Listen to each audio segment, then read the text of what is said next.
سڵاوتان لێبێ هاوڕێیانی خۆشەویستم، سڵاوتان لێبێ دیندارە نەخوێنەوارەکان.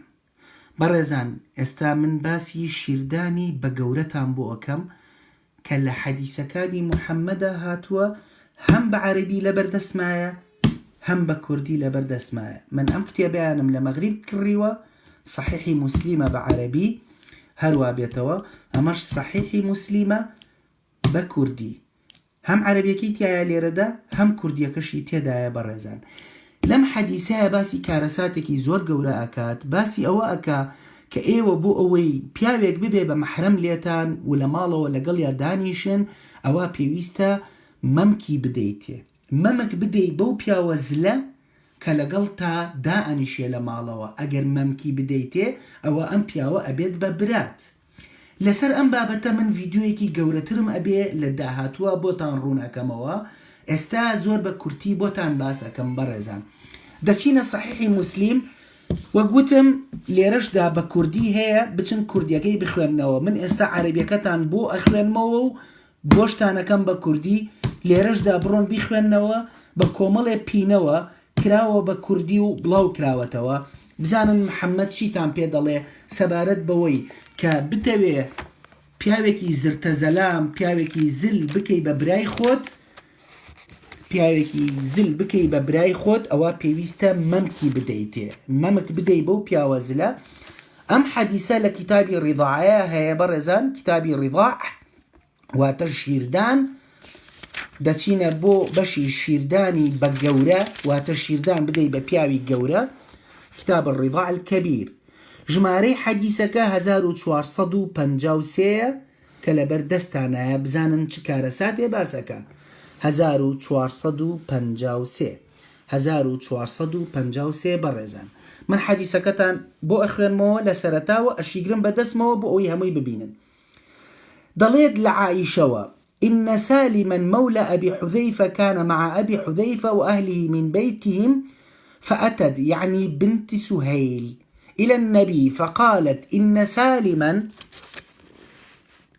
ناتوانە بەتەواوەتی نەکەتان بشانە، مژمارەی حەدیسەکەم بشانناون دوای خۆتان بچن سەیریکەن. 1453 إن سالما قد بلغ ما يبلغ الرجال وعقل ما عقلوا وإنه يدخل علينا وإني أظن إن في نفس أبي حذيفة من ذلك شيئا. فقال لها النبي: ارضعيه تحرمي عليه ويذهب الذي في نفس أبي حذيفة.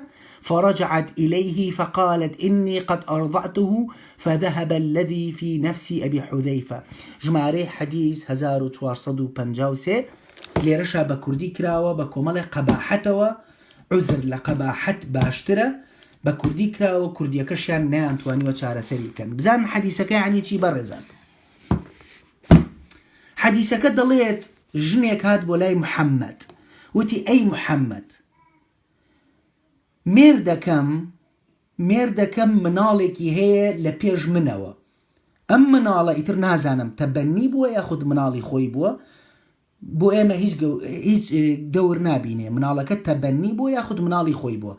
ئەڵێ ئەم مناڵە ئێستا زۆر گەورە بووە، دەبینم کاتێ یەتە ماڵەکەم، ژنەکە بە محەممەد دەڵێ کاتێ یەتە ماڵم مێردەکەم غیرە لەم مناڵە ئەکا، چونکە ئەم مناڵە گەورە بووە، سمێڵی هەیە، وەکو پیاوان وایە، هەرچی ئەو کارانەی کە پیاو ئەیزانێت لە کردداری سێکسە دەیزانێت.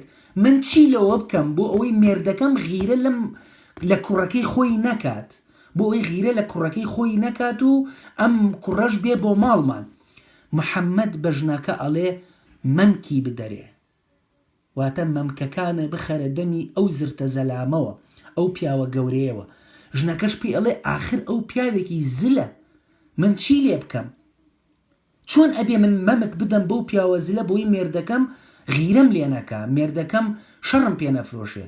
محەممەدیش پێی ئەڵێ دەزانم ئەوە پیاوێکی گەورەیە، بەڵام مەمکی بدەرێ غیرەی مێردەکەت ئەڕوە. ژنەکەش دەچێ مەمکی ئەخاتە دەمی ئەو پیاوە گەورەیەوە، مێردەکەشی غیرەکەی ئەڕوە. دوایی ژنەکە دێت بۆ لای محەممەد و دەڵێ ئەی محەممەد ئیشێکی باشە کرد، پێرفێکت، من مەمکمدا بەو کوڕە، ئێستا مێردەکەم هیچ غیرەمان لێ ناکات و پیاوەکەش دێتە ماڵمان.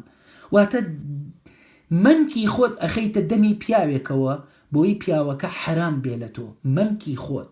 عائیشە ئەم شتە ئیستیغلال کردووە بەڕێزان، کۆمەڵی حەدیثی تر هەیە لەو باسە. عائیشە ئەم حەدیثانەی ئیستیغلال کردو و خۆشی بە ڕیوایەتی کردووە، چونکە ئیشی بۆ حەدیثانە بووە.